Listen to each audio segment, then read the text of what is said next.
O Senhor esteja convosco. Ele está no meio de nós. Proclamação do Evangelho de Jesus Cristo segundo João. Glória a vós, Senhor.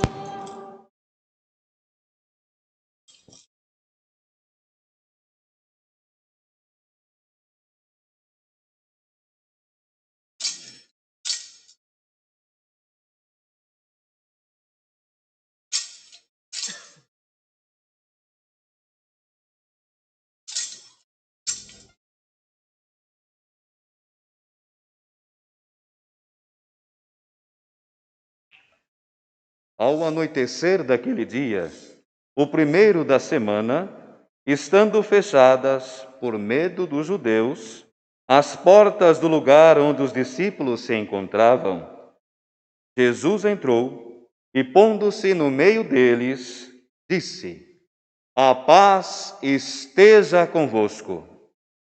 Depois dessas palavras, mostrou-lhes as mãos e o lado. Então, os discípulos se alegraram por verem o Senhor. Novamente Jesus disse: A paz esteja convosco. Como o Pai me enviou, também eu vos envio. E depois de ter dito isso, soprou sobre eles e disse: Recebei o Espírito Santo. A quem perdoardes os pecados, eles lhe serão perdoados. A quem não os perdoardes, eles serão retidos. Palavra da salvação. Glória a vós, Senhor. Podemos sentar, irmãos, e como cantamos há pouco, vamos mais uma vez pedir: a nós descei divina luz. Que o Senhor acenda em nossos corações o Pai misericordioso, pelo Espírito Santo que sobre nós derramou, o amor de Jesus, que é capaz de transformar. Eu faço esse convite, você que está aqui em nosso santuário e tantos outros que rezam conosco, de seu santuário doméstico, deixe neste exato momento tudo que porventura está inquietando o seu coração. E se você sabe, obviamente, cante. Se não, peça que o Senhor possa transformar o seu coração. Toda inquietação, preocupação, todos os problemas que você tem, toda a dor que porventura esteja te angustiando e te deixando com medo, nas mãos de Jesus agora entregue. Somente o refrão: a nós descei. A nós descei divina luz, a nós descei divina luz, em nossas almas acendei o amor de Jesus. Nossas almas acendei o amor de Jesus. E só o santuário a nós descei. A nós descei. A nós descei divina luz, em nossas almas acendei o amor de Jesus. Em nossas almas acendei o amor de Jesus. Por mais que nós passemos pelo vale tenebroso, nós devemos sempre lembrar que o amor de Jesus foi derramado em nossos corações. É interessante que quando nós ouvimos este evangelho e já escutamos ele por tantas vezes, sempre vai nos chamar a atenção alguns detalhes. Dentre eles eu quero destacar aqui com vocês e para vocês. O primeiro, os apóstolos estavam com medo. O medo tomou conta do coração deles. E por que o medo tomou conta do coração deles? Porque se escutou que Jesus ressuscitou, eles não tinham visto o Senhor, e porque eles não viram o Senhor, eles ficaram desesperados, e eles achavam, num determinado momento, que o Senhor não tinha cumprido a promessa que ele tinha feito. A promessa que o Pai havia feito, que o Filho do Homem haveria de sofrer, seria entregue nas mãos dos homens, mas que ressuscitaria ao terceiro dia. Então eles estão num lugar, o chamado cenáculo, e a Mãe de Deus, a Senhora, hoje aqui recorremos, desatadora dos nós, estava presente naquele cenáculo. É interessante que o texto do Evangelho não vai dizer que ela estava lá, mas ela estava. Maria e os apóstolos reunidos no cenáculo. Não nos é dito no Evangelho que Maria estava com medo. Por quê? Porque ela confiou no Pai. Ela confiou em Deus.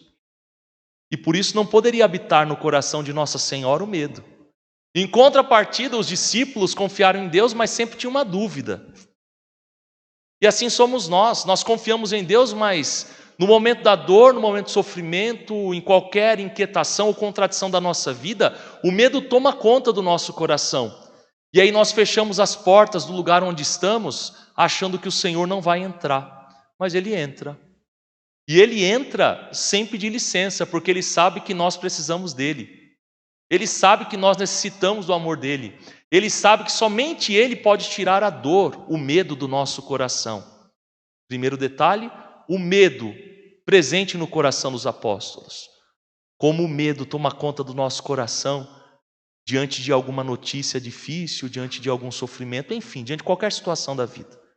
E todos nós ou estamos passando, ou já passamos, ou vamos passar. O medo toma conta do nosso coração. Segundo detalhe, a porta está fechada, mas Jesus, Ele não é impedido de entrar. Ele entra. E Ele entra para mexer no nosso coração, na nossa vida. E dizer, olha, se tem tempestade na sua vida, fique em paz. Não precisa temer, porque eu estou contigo. Eu não te abandono. Por isso que a nossa boca canta aquilo que o nosso coração está cheio.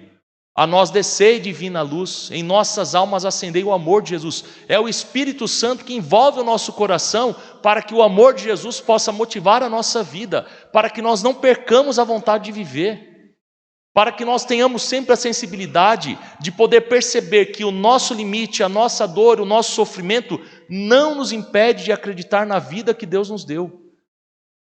Hoje, festa de Pentecostes, é a certeza de que o Espírito Santo derramado no coração da igreja permite que a igreja não fique fechada em si, com as portas fechadas, com medo. O Espírito Santo derramado sobre o coração da igreja, como dizia hoje pela manhã o Papa Francisco, convida todos nós, membros, filhos desta igreja, a termos a ousadia de amar, de nos permitirmos ser amados, e viver a perspectiva deste amor na gratuidade, sabendo que esta vida é muito breve e nós devemos amar e viver com muita intensidade. Nós não podemos deixar para amanhã, ou para depois, para o mês que vem, para o ano que vem, a experiência do amor que Deus tem por nós e ao mesmo tempo o desejo de amar como Ele nos amou. Nós não podemos achar, porque somos membros da igreja, que temos o direito de limitar as pessoas de experimentar este mesmo amor que nós experimentamos, porque vive esta ou aquela situação. Eu acho que eu falava isso hoje na missa das 8h30, lá na comunidade Nossa Senhora de Guadalupe. Às vezes nós nos sentimos fiscais da fé, como o mesmo Papa Francisco nos exorta, querendo direcionar a vida dos outros, julgando a vida dos outros, nos achando melhores porque estamos na comunidade, porque sou padre, porque sou bispo, até mesmo porque sou papa. Nós somos muito tentados a cair nesse erro e nos esquecemos que o Senhor nos fez este convite de olharmos para o próximo e saber que o próximo merece amor, o braço estendido, uma acolhida, um abraço. Este abraço que vem do céu, este abraço que vem da eternidade, este abraço que tomou conta do coração de toda a comunidade que vivia ali em torno dos apóstolos, como nós ouvimos na primeira leitura de hoje. Uma comunidade que estava unida num só coração e numa só alma. Um grande barulho se fez ouvir do céu, como que uma ventania, e o Espírito veio como que línguas de fogo. Eram pessoas de vários lugares daquelas regiões, todos falavam a sua língua e todos se entendiam. Por quê? No coração deles não habitava a ambição, não habitava o desejo da rivalidade, do querer ser melhor do que o outro. Ao contrário, no coração deles habitava o único desejo: experimentar o amor de Deus.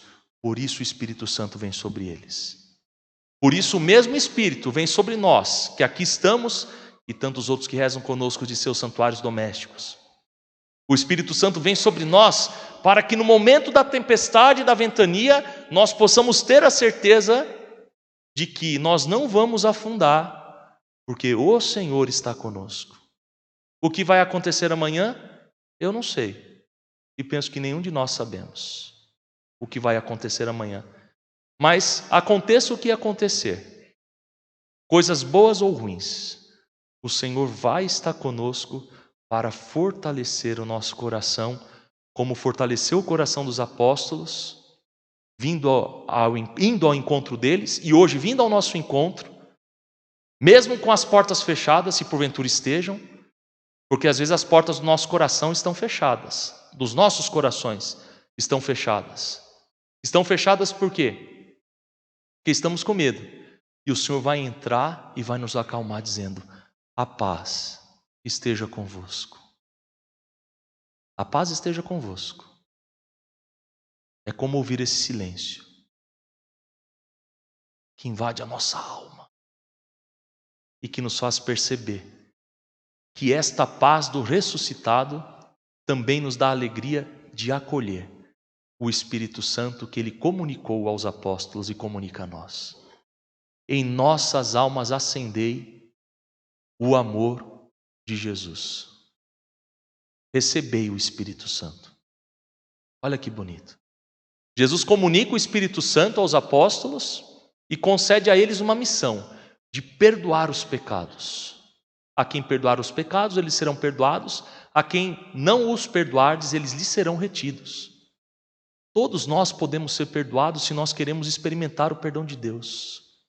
O perdão de Deus não é limitado, não sou eu que vou direcionar o perdão de Deus. Obviamente que na confissão, o padre está ali como juiz, mas ele deve julgar a partir da misericórdia de Deus e do desejo que o penitente tem de experimentar este amor.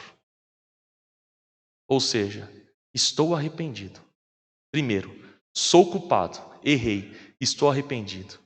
É o único tribunal, nunca me canso de dizer, é o único tribunal que você não precisa de advogado e que você se condena, que você diz, você que vai dizer a sua culpa e você sai perdoado de lá. Olha, se no tribunal da misericórdia fosse necessário advogados, não sei se tem algum advogado na Assembleia, iria morrer de fome, viu?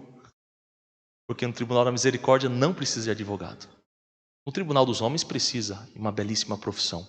Mas no tribunal da misericórdia não precisa. Porque já temos um advogado. Uma palavra grega, parakletos, que quer dizer o nosso defensor. Quem é? O Espírito Santo. O Espírito Santo que defendeu os apóstolos, que protegeu os apóstolos. O mesmo Espírito Santo que nos defende, que nos protege, que advoga por nós. O mesmo Espírito Santo que nos faz perceber os nossos limites, insisto, não nos restringe a nada e não joga absolutamente nada na nossa cara.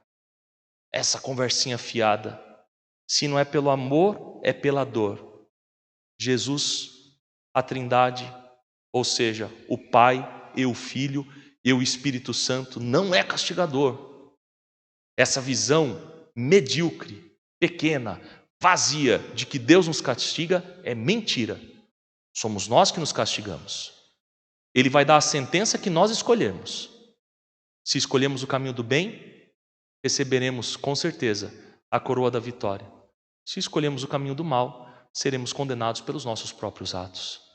Por isso, meus irmãos, minhas irmãs, nesta noite de hoje, quando nós celebramos, vamos dizer assim, o nascimento da missão da igreja, o nosso coração deve ficar repleto de alegria. Falei aqui dos sinais ou dos detalhes, o medo dos discípulos, as portas que estavam fechadas, Jesus que entra e se coloca no meio deles, Jesus que comunica o dom da paz, Jesus que sopra sobre eles o Espírito Santo, para recordar que este sopro foi dado lá no Antigo Testamento, quando Adão foi criado do pó da terra.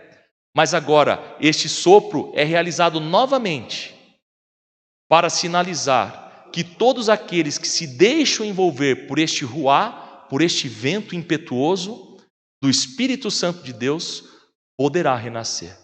Portanto, não é nenhuma enfermidade, não é nenhuma situação de desemprego, não é nenhuma característica de dor que porventura que você esteja aí vivendo, que pode te afastar do amor de Deus, que pode te impedir de experimentar este amor. Ninguém tem o direito de dizer que você não é amado por Deus, que você não é querido por Deus. Esta igreja que nasceu do lado aberto de Jesus na cruz, que teve aos pés de sua cruz a Virgem Maria, o discípulo a quem ele amava. Esta igreja que ali nasceu, quando jorrou do seu lado a água e o sangue, sinal do batismo e da Eucaristia, é a mesma igreja que continua peregrinando neste mundo até hoje, porque o Senhor derramou o Espírito Santo sobre a comunidade, aquela comunidade que estava com medo. O medo nos paralisa, minha gente. Não nos permitamos ficar paralisados. Vamos caminhar. A vida não é estática. A vida ela é cheia de movimento. Ela tem este movimento próprio. A vida ela é bela. Eu estava hoje a caminho do Hospital Santa Elisa, que eu fui visitar o meu sobrinho, o Ravi, e do lado dele estava o Antônio, tão fragilizado, a mãe tão desesperada, e eu não sabia o que dizer, não disse nada, só rezei e entreguei ele nas mãos da Virgem, de Santa Rita, de Santa Dulce dos Pobres, que eu recorro tantas vezes. E aí quando eu saí de lá, fui dar uma outra unção na Unimed, uma senhora tão debilitada, e quando ela escutou que era o padre, não porque era eu, mas era o padre, fosse qualquer padre, ela ficou tão feliz, e o que eu deduzi, olha, está feliz porque vai receber o sacramento. E aí quando eu estava saindo, como já é costume meu, todos sabem, ou quem me conhece sabe, gosto sempre de escutar música, estava passando aquela música do Jota Quest, Dias Melhores para Sempre. Assim, dias melhores para sempre aqui, não vai ter. Mas eu interpretei essa música a partir de uma visão do céu. Dias melhores para sempre na eternidade. Quando aqui a gente cultiva o bem, quando aqui a gente faz o bem e quando aqui a gente se abre para a ação do Espírito Santo. Por isso, toda vez que você tem que tomar uma decisão, você vai parar, respirar, mesmo que às vezes você tenha vontade de esganar o seu irmão, sua irmã, irmã, esposa, filho, enfim, pai, mãe, enfim, seja quem for. Você vai parar e vai dizer assim: Espírito Santo, descei sobre mim, para que eu possa tomar a decisão acertada. É o mesmo Espírito que consagra o pão e o vinho. É o mesmo Espírito quando aquele que preside pede e nós o suplicamos. E participando do corpo e sangue de Cristo, sejamos repletos do Espírito Santo e nos tornemos em Cristo um só corpo e um só Espírito. E aí o apóstolo Paulo vai dizer, na leitura segunda, a primeira carta aos Coríntios, ninguém pode dizer que Jesus é o Senhor, a não ser no Espírito Santo. É por isso que nós pedimos, a nós descei divina luz, acende em nossas almas o amor de Jesus. O amor de Jesus em nossas almas foi derramado em nossos corações. Nós recebemos o Espírito Santo. Portanto, insisto, não tenhamos medo. Não fiquemos paralisados. Dias melhores para sempre há de chegar. Quando nós sabemos, quando será, nós não sabemos, mas chegará. Enquanto isso não é possível, procuremos fazer a vontade de Deus, que em Jesus Cristo derramou o Espírito Santo sobre nós. Este mesmo Deus, Jesus, que vive e reina pelos séculos dos séculos.